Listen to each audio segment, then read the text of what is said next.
Welcome back, everyone. In today's video, I'm going to be going over the two ETFs that I'm going to be investing in to make me a millionaire. And before I get started in that, I want to give an update because I was making some videos and I know a lot of my subscribers are probably wondering maybe what happened and why I changed brokerages. But when I was making the former videos, I was using M1 Finance, but basically what happened is I got a new job and that job required me to pretty much switch all my external investment accounts into a single brokerage. And so that is why I'm using E-Trade. And then on top of that, of course, I haven't been making new videos because I was basically in between jobs. I had a transition there, so I decided to focus on that.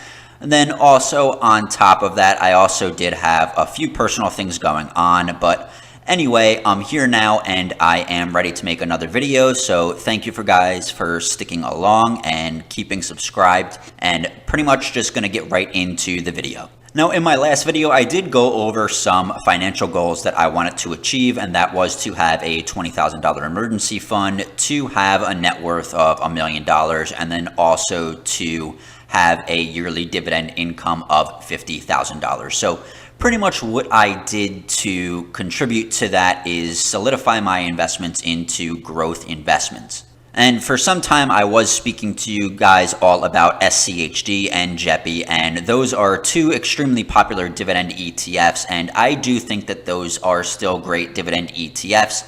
And if you want to be a higher yield dividend investor, I definitely would recommend those ETFs to invest in. However, that doesn't really coincide with my goal of hitting $1 million net worth as quickly as possible, as dividend ETFs tend to grow a little less slowly than growth ETFs, of course. So I am deciding to go with QQQ and VIG until I get a large portion of that $1 million, and then switch over to SCHD and JEPI later down the line. Again, I still do think that those are two amazing ETFs for dividends. It's just not where I am right now. And before I get into explaining these ETFs, remember, if you do like content like this, definitely leave this video a like to get this content out there to a wider audience, and then subscribe if you would like to stay up to date with future developments of my channel, and also pretty much all things investing. I track my net worth and talk about various dividend ETFs, growth ETFs, pretty much anything nearly investment or money related I will try and touch on in some video. So let's get into the bulk of the video. The two ETFs I'm going to be investing in is VIG, the Vanguard Dividend Appreciation ETF, and QQQ, the Invesco QQQ Nasdaq 100 ETF. And I am going to begin explaining a little bit about VIG. It is the most popular dividend ETF by assets under management. So VIG seeks to track the performance of the S&P US Dividend Growers Index. This is basically an index of dividend stocks that have a history of growing their dividends over 10 years. And then on top of that, it filters out the top, I believe, yielding stocks. I believe it stops at like 3%. So you're not going to really find too high of dividend yielding stocks in this ETF. It's going to focus on dividend growth. This is an extremely diversified ETF among sectors. I always think of this ETF as a counter to the overweight S&P 500. If you are shying away from strictly information technology and you want a bit more diversity than the S&P 500 has, of course, because it is very tech heavy, I would definitely recommend you considering VIG for its diversity.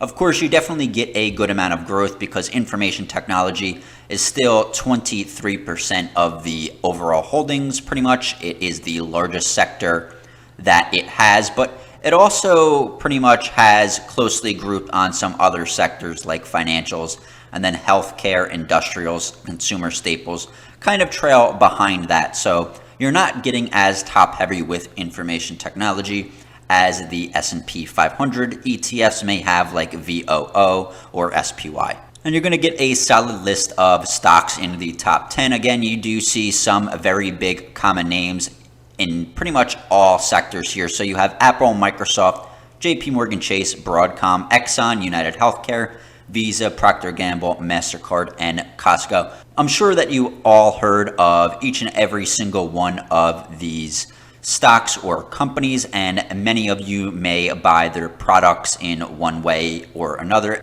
A little bit more about diversification. It does hold 339 different stocks. So again, very solid diversification among the market overall. You will be a little bit more diversified as a total number of holdings go if you select VOO, but if you look at the concentration of sectors and the top weightings of VOO, you're really going to get a more diversity when you invest in VIG because the weightings are different between the two.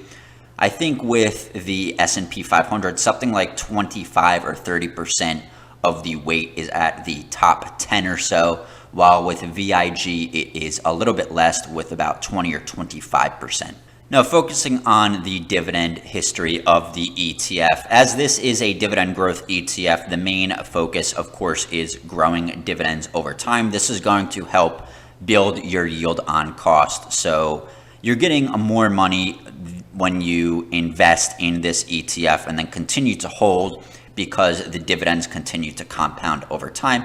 And you will definitely see in the column here the dividend grow over time. This is a quarterly paying ETF, and I believe that this ETF has an average growth rate of around 8 to 10% over time. So it's very solid and, of course, very consistent. I don't think it has lowered its dividend too much over a long period of time.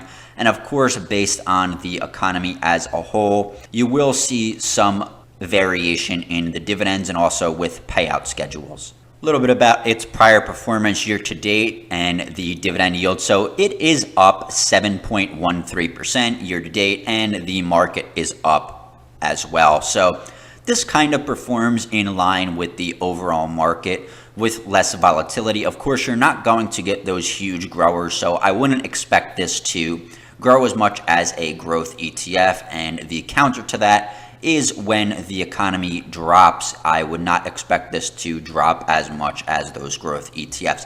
It has a very solid expense ratio of 0.06% and then a current yield of 1.84%. And that, of course, changes with price variation overall. A little bit more about the dividend. So as I said before, it's got a solid 5-year growth rate of 10.26%.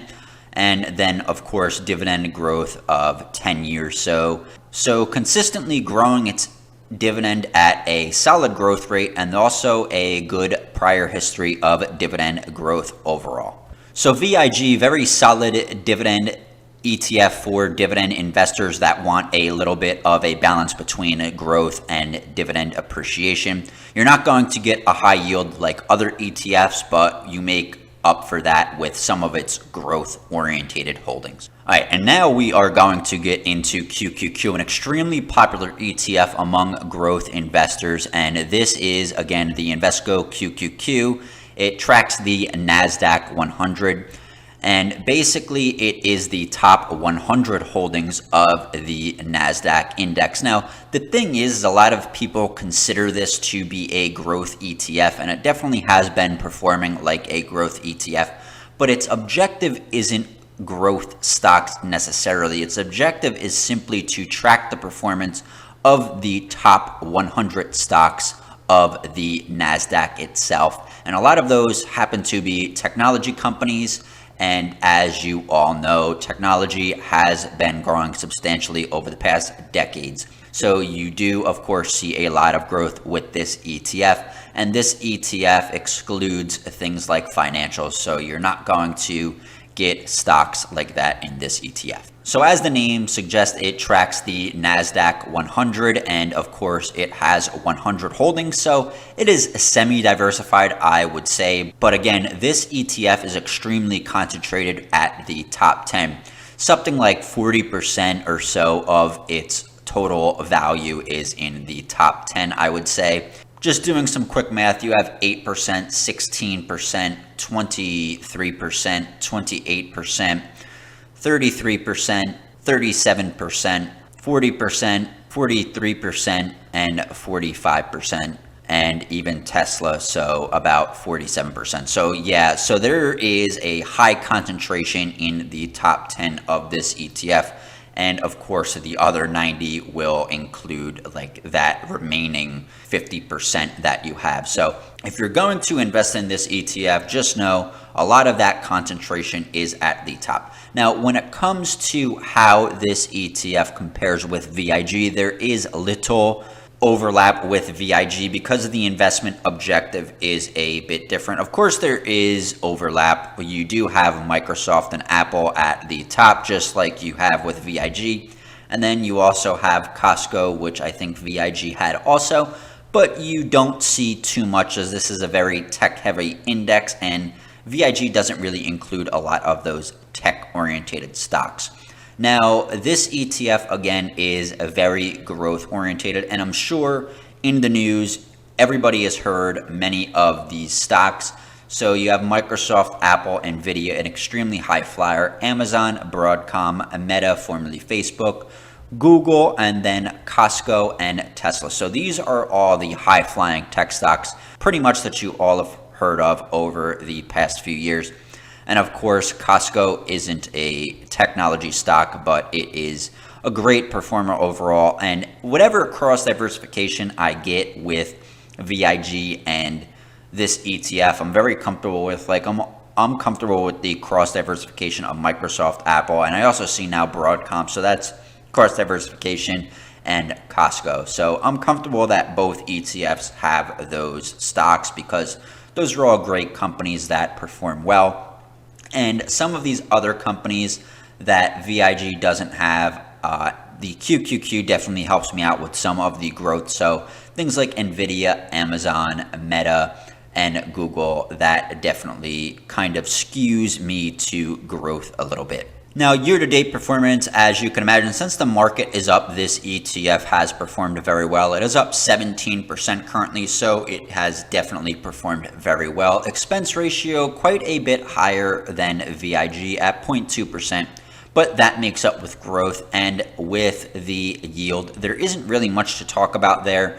This is a ETF that's not focused on dividends. It's focused on tracking an index of the top 100 stocks of the Nasdaq, which a lot are tech orientated. So it doesn't really focus on dividends. It's just that some of those stocks do pay dividends, so that just is thrown in there itself. So really not much to speak about on the dividend itself. That's just an added benefit over time. So back to the brokerage account, just to give you an overview. Now, E-Trade works a bit differently than M1 Finance. So with E-Trade, you can still buy fractional shares, but you pretty much have to set it to auto invest, which I did. So I have it set right now to 60% VIG and 40% QQQ. In other words, when I invest $100, $60 of that is going to VIG, and then $40 of that is going to QQQ. And right now I have it about $400 every other week that I'm investing into these two ETFs. And I intend to keep it that way until I get a significant way to that $1 million net worth, and then transition into those solid dividend paying ETFs, SCHD and JEPI, once I get closer to that number. Please do remember, if you did enjoy this content, drop this video a like to get this content out there to a wider audience, and also subscribe to stay up to date for future content. And before I end the video, I just want to say thank you all for remaining subscribed, for the people that have been here for a while, because I know I was away for a little bit more than a month. And then also thank you, of course, if you're a new subscriber that came in after that. Of course, I just appreciate basically all the support that I've been getting from the subscribers, and my subscriber base hasn't really depreciated over time. Anyway, I'll see you all in the next video. Thanks for watching.